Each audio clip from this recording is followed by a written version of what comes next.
Dear Esther, the gulls do not land here anymore. I've noticed that this year they seem to shun the place. Maybe it's the depletion of the fishing stock driving them away. Perhaps it's me. When he first landed here, Donnelly wrote that the herds were sickly and their shepherds the lowest of the miserable classes that populate these Hebridean islands. 300 years later, even they have departed.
Donnelly reported the legend of the hermit, a holy man who sought solitude in its most pure form.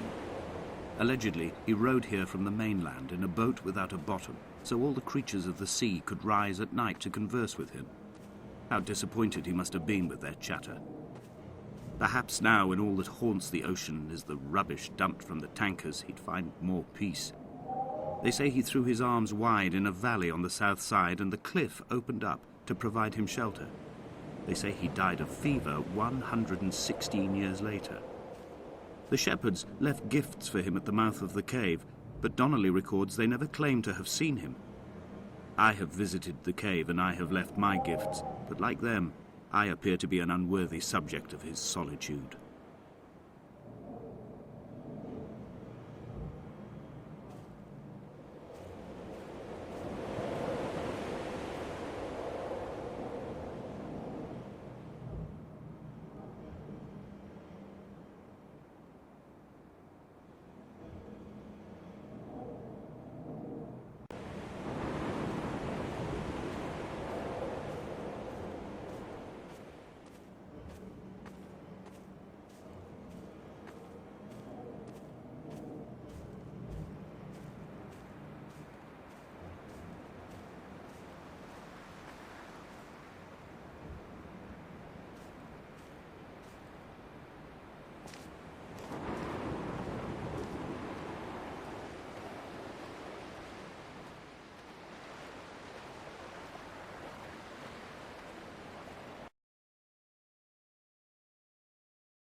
At night, you can see the lights sometimes from a passing tanker or trawler.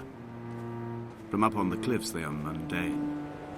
Down here, they fugue into ambiguity. For instance, I cannot readily tell if they belong above or below the waves. The distinction now seems banal. Why not everything and all at once? There's nothing better to do here than indulge in contradictions whilst waiting for the fabric of life to unravel.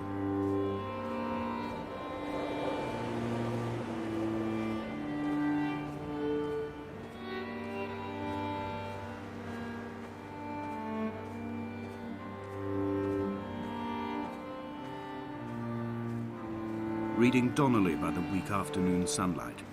He landed on the south side of the island, followed the path to the bay and climbed the mount.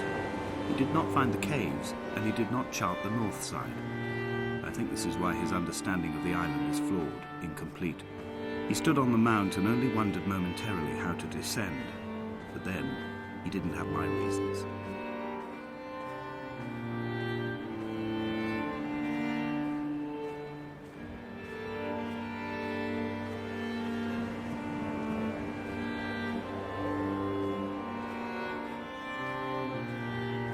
When someone had died or was dying, or was so ill they gave up what little hope they could sacrifice, they cut parallel lines into the cliff, exposing the white chalk beneath. You could see them from the mainland or the fishing boat, and know to send aid or impose a cordon of protection, and wait a generation until whatever pestilence stalked the cliff paths died along with its hosts. My lines are just for this: to keep any would-be rescuers at bay. The infection is not simply of the flesh.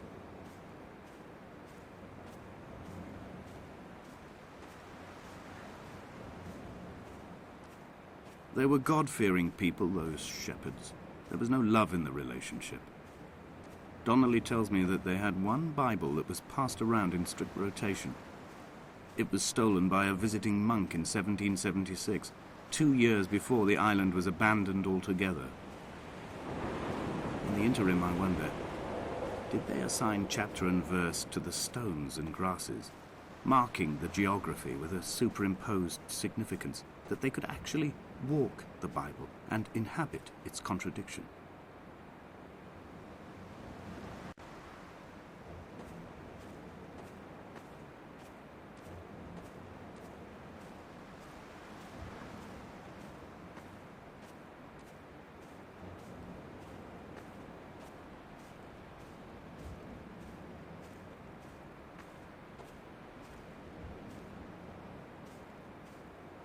Dear Esther, I met Paul. I made my own little pilgrimage. My Damascus, a small semi-detached on the outskirts of Wolverhampton. We drank coffee in his kitchen and tried to connect to one another. Although he knew I hadn't come in search of an apology, reason or retribution, he still spiraled in panic, thrown high and lucid by his own dented bonnet. Responsibility had made him old. Like us, he'd already passed beyond any conceivable boundary of life. I threw my arms wide and the cliff opened out before me, making this rough home.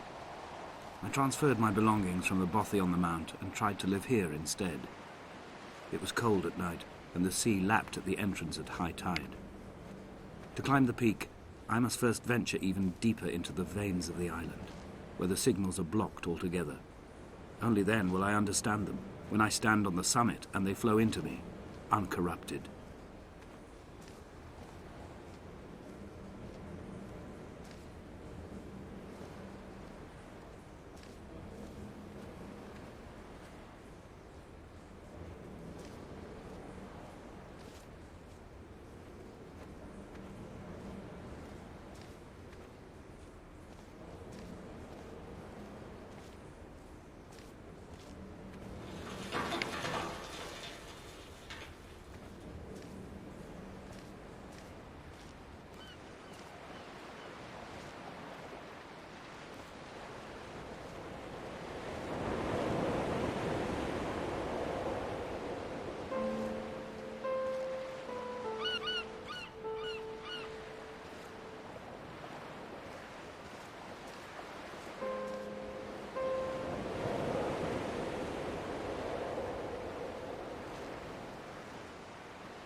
The vegetation here has fossilized from the roots up.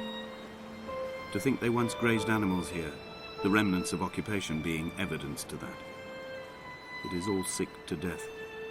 The water is too polluted for the fish, the sky is too thin for the birds, and the soil is cut with the bones of hermits and shepherds.